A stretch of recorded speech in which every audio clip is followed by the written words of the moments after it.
Viajar en el tiempo, la posibilidad de ir al mañana, de viajar al pasado, de observar a nuestros abuelos cuando eran niños, ganarse la lotería, recordar el futuro, ¿se imaginan? Viajar en el tiempo.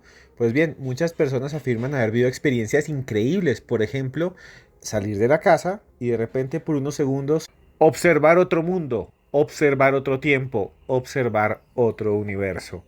Algunas personas también dicen que ven fallos en la realidad, una paloma flotando entre el cielo, que se mueve, que aletea, pero que está estática. En este podcast de Cruz Escribiente vamos a hablar de los casos más famosos de anomalías espaciotemporales. Vamos a hablar de historias increíbles que nos van a llevar a los límites de la realidad.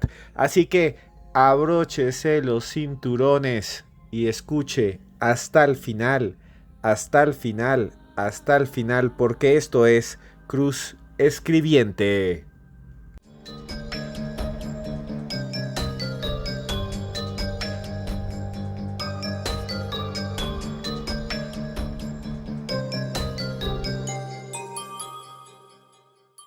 Anomalías del espacio y el tiempo, ventanas a años pasados o futuros. Crononautas, así le llaman a los viajeros del tiempo, aquellos que nos visitan. Varios teóricos afirman que tal vez los ovnis, los objetos voladores no identificados, son sondas del futuro que vienen a grabarnos y a vernos, y que los encuentros con humanoides no son más que encuentros que con nuestros descendientes, con los humanos que habitan siglos venideros. Cuando ya la tecnología les ha permitido viajar en el tiempo, vienen y nos visitan. También están casos increíbles como el cronovisor, que también tenemos un podcast acá. Y también hay casos de muchas personas que dicen que son viajeros en el tiempo y que traen profecías porque saben lo que va a suceder. Como la cuenta de Juan Cirala, que está en TikTok, y en donde un tipo dice que es un viajero del tiempo, él se autodenomina así, afirma que vienen cosas aterradoras, que van a venir cosas terribles para América Latina y para México, que va a venir un gran huracán y que va a destruir todo, que va a llegar a la Florida en septiembre, que caerán asteroides en diciembre. Bueno, hay un montón de cosas terribles que afirma este señor que van a suceder porque él ya los conoce, porque él viene del futuro. La cuenta se llama The One Cirala. Entren si la quieren ver, está allí. Dice que él viene del año 2804 y tiene un montón de visualizaciones. Yo creo que es completamente falso. Vamos a hablar a continuación de historias que tienen que ver con supuestas anomalías del espacio y del tiempo, gente que aparece en algún lugar y que no debería estar allí, huellas de pies muy raros y deformes, huellas muy raras que se entremezclan con fósiles, como si hubieran vivido criaturas extrañas similares a seres humanos hace millones de años, en épocas anteriores a los dinosaurios. Vamos a hablar de todas esas historias solo aquí en Cruz Escribiente.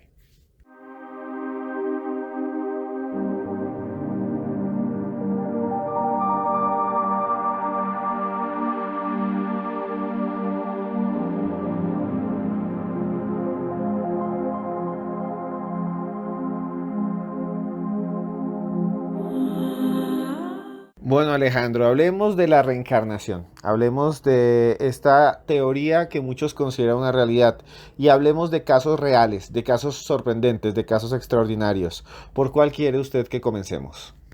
Esto, usted y yo vamos a tener que ir el sábado a medianoche a un punto más o menos distaba de 100 metros el punto del uno y del otro, porque no iban a estar los dos en el mismo lugar. Entonces al abuelo de mi primo le tocó como una montañita, una lomita, y al otro le tocó cerca a una quebrada, a un puente y una quebrada. Entonces el abuelo de mi primo le dijo, bueno, listo, y fueron. Y según lo que le contaba el abuelo de mi primo, pues que yo lo conocí, y le contaba a mi abuelo, a la medianoche se escuchó como un silbido a lo lejos, una cosa así. Y pues bueno, el abuelo de mi primo estaba solo cuando sintió algo en el hombro, volteó a ver y tenía una especie de, como un hombrecito pequeño parado en el hombro. Un hombrecillo pequeño parado en el hombro, luego de que les dijeran a un grupo de personas, eso dice este testimonio, que fuera una montaña donde podían observar el futuro y el pasado. Y es que este caso me recuerda a muchos casos de viajeros en el tiempo, de personas que aseguran no haber ido al pasado ni al futuro, sino que en algún momento de la historia pudieron ver por una ventana o pudieron ver a través del agua o pudieron ver en sueños el futuro, o que por segundos afirman haber estado en el pasado. Hay muchos casos en la historia y muchas historias como esta, como la anomalía temporal de Rudolf Fentz. Una historia que nos hace pensar acerca de la consistencia de la realidad, de la flecha del tiempo, del futuro, el presente y el pasado, y que nos llevará a viajar con la mente y la imaginación a Estados Unidos, a la ciudad de Nueva York, nada más y nada menos que al corazón de esa ciudad, a Times Square. Estamos en verano de 1951, estamos en Times Square, hay avisos por todas partes, no hay esos grandes reflectores de los años 80, tampoco esas pantallas que hoy cubren los rascacielos que rodean este lugar icónico que hoy en día es peatonal, no, hay nada más un cruce de caminos, están ahí estas calles, anuncios de los teatros, son las 11:15 de la mañana, la luz es poderosa, se proyecta desde el firmamento, hace calor, hace mucho calor en Nueva York, estamos a mitad del siglo XX, ha cambiado de alguna manera el paisaje, ya no hay carretas, ya no hay caballos, hay automóviles largos, grandes, Chevrolets, hay gran cantidad de motos también y bicicletas que se mueven por todas partes. Estados Unidos se ha vuelto próspero. Por la guerra mundial, grandes empresas se abrieron y se transformó su economía. Nueva York hoy en día está llena de edificios y rascacielos, y en medio de ese lugar de pronto la gente empezó a ver ahí algo muy raro. Empezaron a ver un señor, un muchacho, que tenía una ropa muy extraña, era una especie de overol y además estaba amarrado con una especie de soga, como una cuerda, lo tenía amarrado desde el cuello. Todos dijeron, no, es un homeless, es un habitante de calle, es una persona rara. Además tenía un aspecto muy raro, el bigote que tenía era largo y tenía unas patillas abundantes y el pelo lo tenía cortado de una manera distinta, como si alguien lo hubiera cortado con un cuchillo el pelo. Se veía muy raro este personaje. Además, sus zapatos eran como de plataforma, unos zapatos como todos hechos de cuero, hasta la suela era hecha de cuero, se veía muy raro. Pensaron que era un actor, tal vez que era publicidad, ya había publicidad por aquel momento, que se trataba de un anuncio, de una especie de promoción de un musical de Broadway, porque parecía estar vestido como un actor, pero el personaje se veía raro, estaba sudando, sudaba mucho y estaba desorientado, no gritaba, pero estaba en colapso, como cuando uno va por la calle y se encuentra con alguien ahí que a uno le debe plata, entran en colapso, uno se encuentra, usted me debe $100 y enseguida se le baja a la gente todo y quedan pálidos y casi que no saben ni hablar ni balbucear ni salen corriendo, gente que debe plata, o cuando uno se encuentra a la ex esposa o uno se encuentra al ex marido en la calle con otro y con un hijo mayor que el hijo de uno. Así,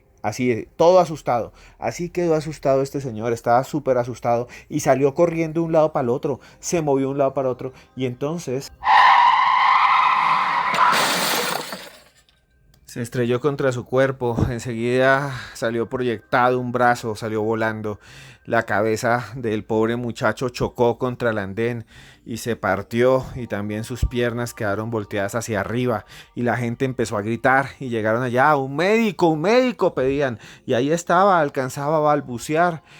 Sus ojos estaban locos, sus ojos se movían de un lado para otro, no solo por el choque, sino que parecían atemorizados, como cuando uno ve algo imposible, como si uno viese una araña gigantesca, como si usted le tuviera miedo, por ejemplo, las serpientes y de repente encontrara una en su cama o alguien le lanzara una serpiente. Era tal la cara de miedo del tipo que la gente decía, uy, está trastornado, era un demente, seguro escapó de un hospital psiquiátrico. Enseguida llegó una ambulancia, lo recogieron y lo llevaron a un hospital. Allí ya llegó prácticamente frío, muerto. Su corazón había dejado de latir.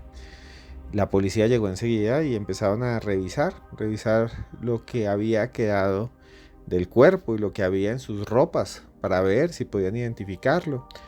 Y entonces dicen que un policía, un capitán de policía, tenemos hasta el nombre, Hubert B. Rim, quedó encargado del caso porque él era uno de estos agentes que trabajaba en el Departamento de Personas Desaparecidas, que era tan importante en Nueva York. Y lo primero que hizo fue observar esos elementos que estaban dentro de la ropa tan extraña de este hombre fallecido que fue atropellado, dicen, en Times Square en 1951. Y lo que encontró era muy raro, porque lo primero que vio fue una especie de papel recortado, manuscrito. Era una factura por el cuidado de un caballo y el lavado de un carruaje, expedida en un establo en Lexington Avenue. Él enseguida dijo, ¿cómo que un caballo? Decía algo así como, vale por un caballo y además una carreta. Fue a la dirección y en esa dirección ahora había simplemente un parqueadero, no había nada. Y empezó a revisar y dijo, aquí no hay nada, qué extraño. También había $70, ¿sí? $70 que nadie se robó. Hoy en día uno se accidenta. Conozco gente que se ha accidentado y le roban todo. Le roban el celular, le roban la billetera, le roban toda posesión. Hay gente que no ayuda, que lo ve a uno mal herido y va y le quita hasta el anillo de matrimonio. Le han quitado a gente que conozco. Bueno, a este señor no le quitaron la plata, no le quitaron los dólares, $70. ¿Saben por qué? Porque pensaban que era de juguetes. Y entonces este investigador, este capitán, Hubert Rim, se quedó mirando y dijo, estos billetes son muy antiguos, son muy viejos. También encontré una carta que estaba fechada en 1976 y que supuestamente había sido enviada desde Filadelfia.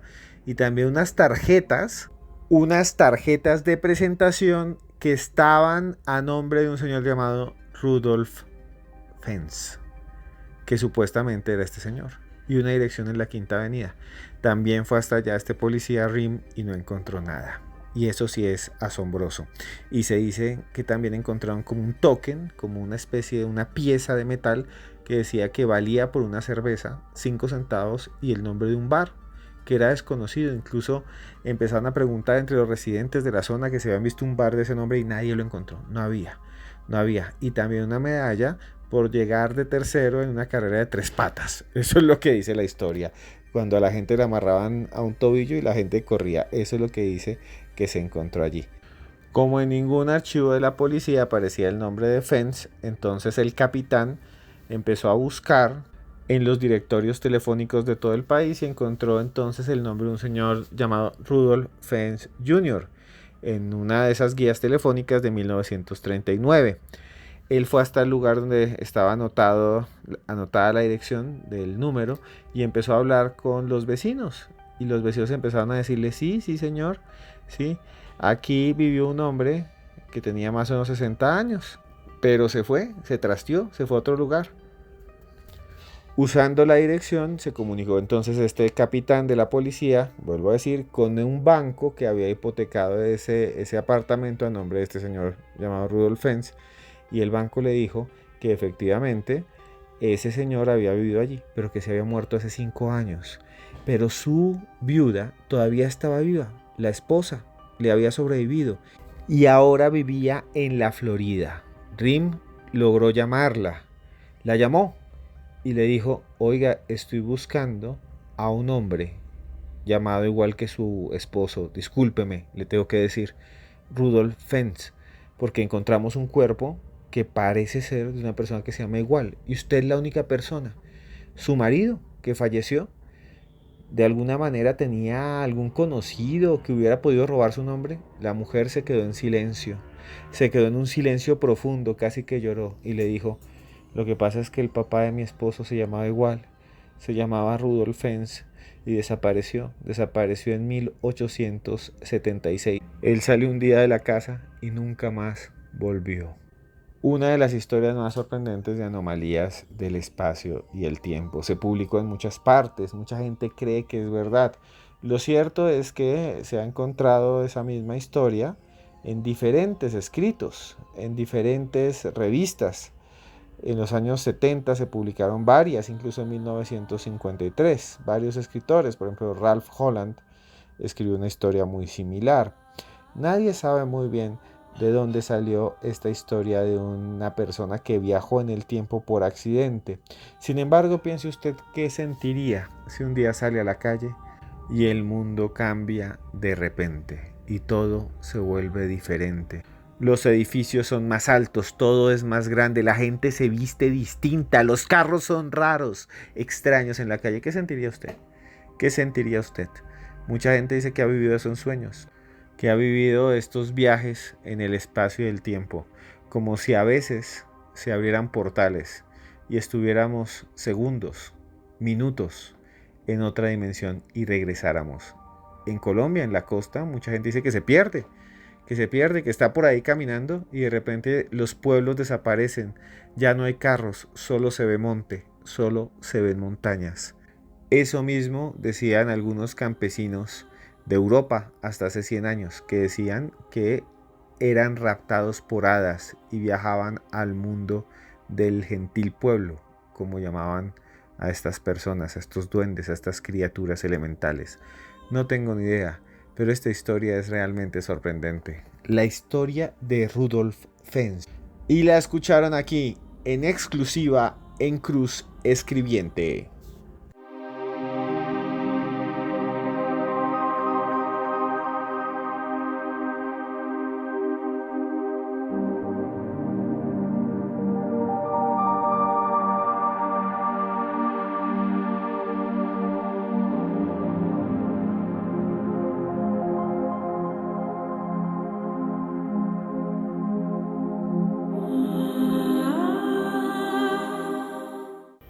Según la información disponible en la web, Andrew Carlson se hizo conocido tras ir a prisión en el año 2003 por un supuesto fraude.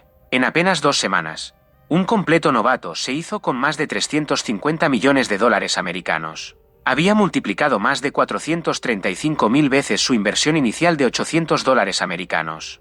La Bolsa de Valores de Nueva York alertó a las autoridades por tan inusual movimiento de dinero y ganancias. La increíble historia de Andrew Carlson. Dicen, como ustedes escuchaban hace poco, que en el año 2003 se lo llevaron a la cárcel porque en la bolsa de valores había ganado 350 millones de dólares. 350 millones de dólares en la bolsa de valores de Nueva York, invirtiendo solo 800.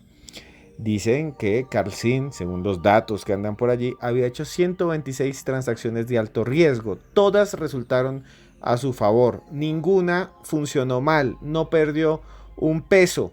No perdió un centavo. Y eso es realmente extraño. Eso no sucede. Eso nunca ha sucedido. Entonces, al alertar, al decir, vea, este tipo está con unos corredores de bolsa invirtiendo y gana un montón de plata, seguramente es un fraude, se trata de dinero negro. Entonces llamaron a la policía le pidió que explicara, él no tenía ninguna explicación, tenía el dinero y dicen que se lo llevaron preso, que lo llevaron allá a una comisión especial que es de Estados Unidos, la SEC, que lo encarceló y le dijo que tenía acceso a información privilegiada, lo que no se puede hacer. Y él dijo, no, yo no tengo acceso a ninguna información, vea, yo no tengo nada que ver, simplemente es buena suerte. Imagínense eso, alguien llega y gana un montón de plata, gana cantidad de plata, de dinero en la bolsa y lo llevan preso. Y entonces el FBI dice, esta historia lo llevó a un lugar que se llama Rikers Island, que es uno de los lugares más seguros de Manhattan, donde tiene mucha gente ahí presa. Y allí lo interrogaron y al final, después de que le decían al señor, díganos cómo consiguió la información, díganos, cuéntenos cómo supo que esas acciones en las que usted invertía iban a crecer tanto. ¿Cómo lo hizo en tan poco tiempo?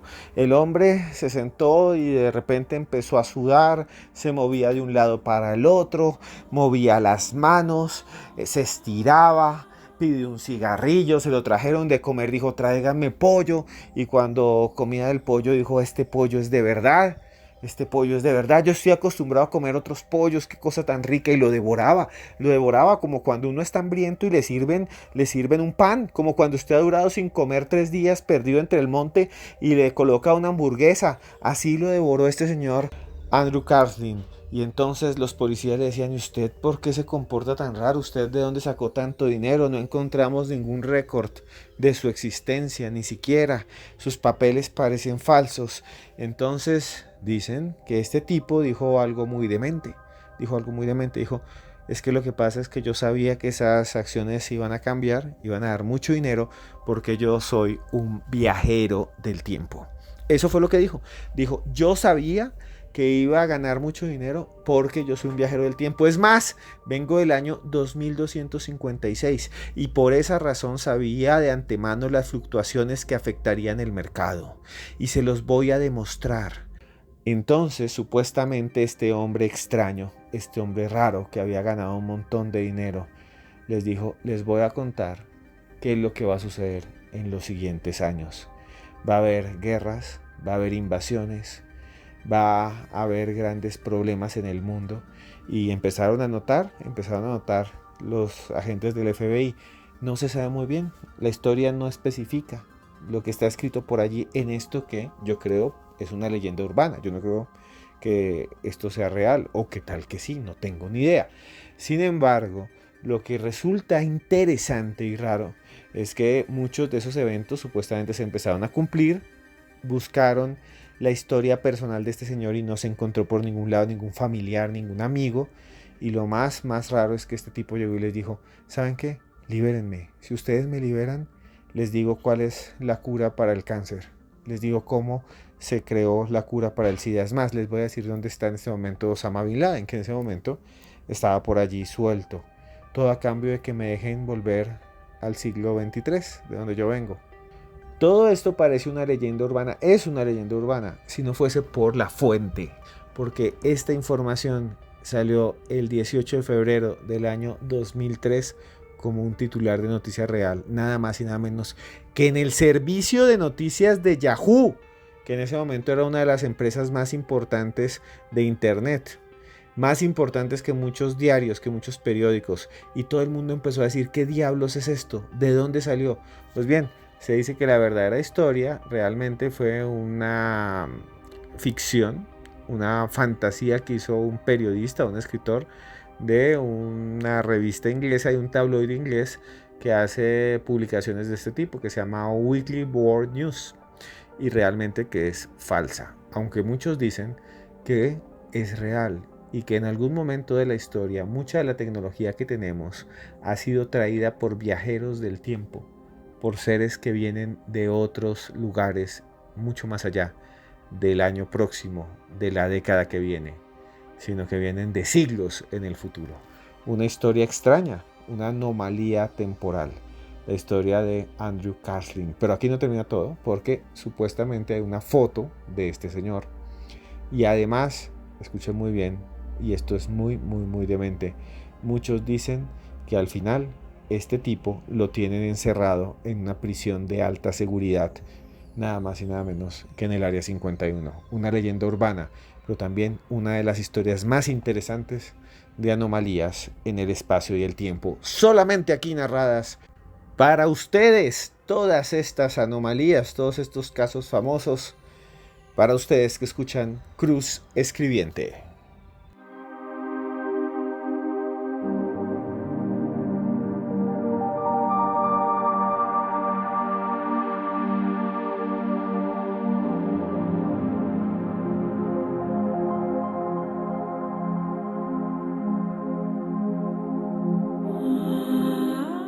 Uno de los casos más sorprendentes de todos, uno de los casos más sorprendentes de anomalías temporales, tiene que ver con un objeto que es palpable, que todavía está allí, que se ha analizado incluso en laboratorios. Un objeto que es un fósil imposible.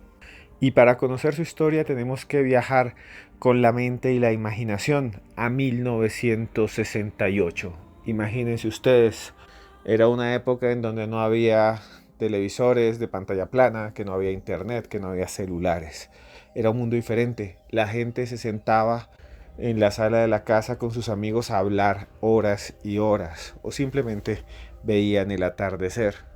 También había personas que les gustaba el campo por sus aficiones. Algunos capturaban insectos, mariposas, con mallas, con redes. Otros salían a recoger hongos.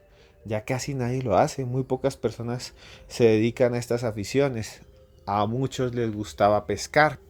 Y en ese año, en 1968, en el estado de Utah, en un pueblo en específico llamado Antelope Springs, vivía un hombre llamado William Meister. William Meister era un aficionado, pero no a capturar mariposas y tampoco a pescar. Era un adicto a conseguir fósiles, sí, los huesos, los restos de seres vivientes que habitaron este planeta como nosotros lo hacemos ahora hace millones de años. Seres como los dinosaurios, seres como los trilobites, pequeñas criaturas que fueron exterminadas, que están extintas y de los que solo nos quedan sus restos convertidos en piedra. Meister era un adicto a esto y también era un adicto a conseguir gemas, piedras, a la geología. Le gustaba meterse en cuevas y sacar pedazos de carbón y también de arena de antiguas playas, cuarzos que brillan en medio de la oscuridad. Le encantaba encontrar, por ejemplo, piedras magnéticas y estaba en varios clubs de amigos en los que se reunían tardes enteras para mostrar a otros lo que habían encontrado. Encontré este fósil tan extraño, miren, es una parte, tal vez un hueso de un antiguo ser, de un antiguo dinosaurio, decían muchas veces en esas reuniones de aficionados en esos clubes, hasta que algo muy raro sucedió en 1968. William Meister con sus hijas empezaron a caminar por las montañas que rodeaban Antelope Springs. Querían buscar piezas únicas cuando de repente vieron algo realmente asombroso. Sobre una piedra larga y plana podía observarse una huella de un pie. Era evidente que era una huella de un pie. Se veía el tacón, como cuando usted va caminando sobre una arena y se ven huellas humanas. Evidentemente son huellas humanas, como cuando uno va a un jardín y pisa el barro y queda allí. Incluso se pueden ver los surcos de la suela de los zapatos, se pueden observar allí. Así ellos vieron sobre una piedra una huella. Al comienzo pensaron que se trataba de arena que estaba sobre la piedra, pero no. Cuando las hijas de William Meister se acercaron a palpar, a tocar, se dieron cuenta que no había polvo, que no había barro. William quedó asombrado, trajo su brocha, la brocha que utilizaba para limpiar las piezas que hallaba, y empezó a barrer la superficie. Y ya no solo se veía el tacón, sino que se veía entera la forma de un pie. Había encontrado una huella. Pensó que tal vez en el pasado alguien había caminado por allí y simplemente se había petrificado, se había convertido en piedra esa huella, que además parecía ser de un extraño tipo de calzado, de un tipo de zapato que nunca había visto. No parecía tener un tacón convencional. Se asemejaban mucho a botas, ¿sí? A extrañas botas alargadas, que terminaban en una punta cóncava que se proyectaba hacia adelante. Trajo rápidamente un metro y empezó a medir aquel hallazgo tan extraño. Y anotó en su agenda las siguientes medidas: 32 centímetros de largo, 11.25 centímetros de ancho y 7.5 centímetros de profundidad en el talón. Pero lo más asombroso sucedió inmediatamente después, porque las hijas de Meister se dieron cuenta que al lado estaba la huella del otro pie, y este era casi idéntico, con ese extraño zapato puntiagudo, como si fuera el zapato de un duende o de una criatura extraña, retorcida, pero también bastante humana, como estos seres tal vez de las películas de terror, como Hellraiser. Y en ese zapato, en el otro que empezaron a mirar y a limpiar, que era el zapato izquierdo, encontraron en el extremo inferior, en el tacón hundido, algo realmente sorprendente. Había la forma de un trilobite, sí, de estos seres que vivieron hace más de 440 millones de años. Escuchen muy bien, 440 millones de años. Pero el trilobite, la criatura, la concha, el caparazón de este animal estaba aplastado. Estaba aplastado. Era el fósil de un trilobite que estaba aplastado. como si el ser, como si la criatura humanoide, como si el sujeto que hubiese caminado con estos zapatos extraños y puntiagudos hubiera destruido, matado a este pequeño animal que se fosilizó tiempo después. Se trata entonces de dos huellas fosilizadas, convertidas en piedra, que parecieran mostrarnos que alguien estuvo caminando sobre este planeta, alguien o algo estuvo caminando sobre este planeta hace más de 40 millones de años. ¿Qué significa esto? ¿Fue un viajero del tiempo que llegó allí, pisó y las huellas quedaron fosilizadas? ¿Aplastó una de estas criaturas? ¿Alguien viajó desde otra realidad, desde otra dimensión? ¿O simplemente fue un fenómeno natural? Fue un fenómeno natural, diferentes placas, allí se comprimieron y dieron forma a estas dos huellas, que resultan realmente enigmáticas. Huellas de viajeros del tiempo, huellas tal vez de criaturas que vivieron antes de nuestra humanidad, hace millones de años, y que tal vez caminaban también en dos pies y fueron inteligentes, o tal vez es un gran fraude. Lo cierto, amigos, es que han existido una gran cantidad de huellas fosilizadas, hay muchísimas, hay de dinosaurios, hay otras historias de huellas extrañas. Por ejemplo, en 1959, en una expedición al desierto del Gobi, allá cerca a China y a Mongolia, entre China y Mongolia mejor, una paleontóloga chino-soviética llamada Zhou Mingying encontró algo increíble. Sobre una greda vio algo que era una huella de calzado, también de zapato, con las marcas que lo cruzan, como cuando uno se pone un zapato tenis y ahí tiene esas marcas y esas líneas que van de un lado para el otro, como cuando uno sale por allá a jugar fútbol y se ensucia los guayos, las zapatillas, y se mete a la casa y lo regañan. ¿Nunca les pasó eso? Que uno llegaba y manchaba el piso con las huellas llenas de tierra y la mamá le gritaba y cosas así. Y dice, justo estaba haciendo aseo, acabo de trapear y usted entró con esos zapatos y quedan las huellas ahí. Y uno, oh, Dios mío, como cuando los perros salen a la calle y llenan de tierra todo recién uno ha barrido. Pues bien, así se ven esas huellas que encontraron en el desierto del Gobi en 1959. Las huellas se ven claras, claras. Lo raro es que estaban sobre una losa de greda fosilizada de hace millones de años. Y esto es increíble. Búsquenlas, las huellas de 1959 de la doctora Zhou Mingying.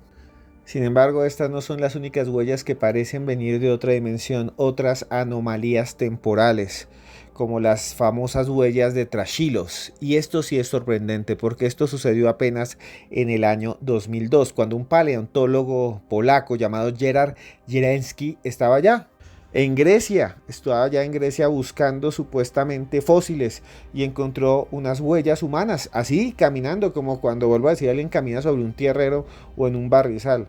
Lo sorprendente es que cambiarían la historia, porque tienen una datación de 6 millones de años. Lo más raro de las huellas es que algunos de esos pies se ven deformes, como si algo raro, como si un ser humano extraño, con piernas largas o parecido a estos alienígenas grises, hubiera caminado sobre esa zona hace millones de años, en contra de todo lo que dice la historia oficial y la ciencia, que parece que nos tocará reescribirla. An amazing find, an ancient discovery made right here in Pima County. Archaeologists dug up human footprints from nearly 3,000 years ago while ¿Qué diablos son esas huellas que aparecen ahora por todas partes, que contradicen otros yacimientos arqueológicos? Anomalías temporales, solo aquí en Cruz Escribiente.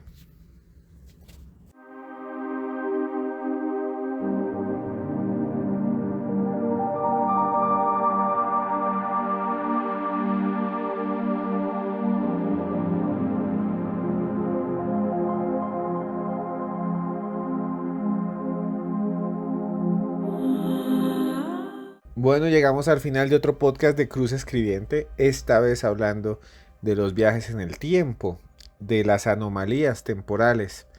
Y todo esto me ha recordado una historia que había leído cuando era niño y que les quiero contar. Una de estas fábulas que salían en sainetes, en pequeños cuadernitos que nos daban a los niños hace ya 40 años. ¿A usted le pasó algo así? ¿A usted le dieron alguna vez uno de estos cuenticos. Eran fábulas, vuelvo a decir, que tenían una enseñanza, que lo ponían a uno a pensar. Y ahora, después de tanto tiempo, ahora después de tantos años, quiero viajar a mi infancia y les quiero narrar esta historia corta que realmente para mí sigue estando vigente. Sigue manteniéndose como una guía para la vida. Se trata de una antigua fábula de Esopo, de aquel escritor griego. Se llama La hormiga y la paloma y se las voy a narrar a continuación. Hace muchos años había una hormiga que fue a beber agua a un arroyo, al lado de una quebrada. La hormiga bajó con cuidado, puso sus paticas a los lados y metió su cabecita con sus tenazas para tomar agua. Pero de repente algo extraño sucedió. El agua creció, se vino una pequeña avalancha y arrastró a la hormiga, que empezó a gritar: ayúdenme, ayúdenme, por favor ayúdenme, me voy a ahogar. Enseguida una paloma oyó los gritos y corrió en su auxilio, movió las alas frenéticamente y con las patas sacó a la hormiga de la corriente. Gracias, amiga paloma, dijo la hormiga, agradecida, llena de agua. Si algún día estás en peligro, yo te voy a ayudar. La paloma dijo: no, ¿qué me va a ayudar una hormiga? ¿Cómo va a poderme ayudar una hormiga? Es un maldito insecto. Esto es irrelevante. No sé por qué hice esto. Me la hubiera comido. De un picotazo me como esta hormiga. Y entonces la dejó a un lado y la hormiga salió corriendo y trepó en un árbol y desapareció. Varias semanas después, un cazador estaba entre el bosque acabando con la vida de los animales. Tenía un cuerpo de un venado que había atravesado con flechas y también llevaba un conejo que había matado de un tiro. Y de repente observó la paloma y dijo: aquí está para un caldo. Y sacó su escopeta y empezó a apuntarle a la paloma, que no se dio cuenta. Y empezó a apuntarle y ya tenía el dedo en el gatillo cuando de repente sintió algo terrible. Algo le mordía la pierna debajo del pantalón, luego le mordía hacia la rodilla y después en la ingle. El cazador gritó de dolor y la paloma salió volando, volando lejos, lejos, lejos y se salvó. Quien había mordido al cazador había sido la hormiga, que hizo que la paloma sobreviviera a una muerte segura. Una historia increíble esta que nos trae Sopo. Una moraleja que nos queda en la cabeza: haz bien y no mires a quién. No importa si eres pequeño o grande, puedes ayudar y cambiar el mundo. No importa. Mañana, personas que creemos que son insignificantes nos pueden salvar la vida. Y eso es lo que nos dice Esopo, y eso yo lo he aplicado en toda mi vida. Muchas personas me han ayudado muchísimo a ser mejor persona, a tener más calidad de vida. Y es que cuando ayudamos a las personas nos ayudamos también a nosotros mismos. Y bueno, quería decirles esto. Y quería decirles esto porque a veces uno ve tanta indiferencia, tanta indolencia. Si yo pudiera ayudarles más, los podría ayudar, pero realmente lo que puedo hacer es trabajar duro para llevarles estas historias increíbles. Y también quiero viajar con ustedes, quiero conocer Egipto, es mi sueño. Y llevo ya casi un año hablando de esto, estamos cuadrando una excursión, espero ir con ustedes, que me conozcan y conocerlos, a ustedes los que puedan. Si no, también vamos a hacer charlas. También tengo libros que les puede interesar, uno se llama Expedientes X Colombia. Y bueno, no me queda más que decirles lo mismo de siempre. Yo les deseo a ustedes de verdad de todo corazón que les vaya bien, que si tienen un problema lo superen, que todos sus sueños se hagan realidad, que todo lo que quieran, que todo lo que deseen siempre se cumpla si es bueno. Si es malo, revísense la cabeza, no deseen el mal.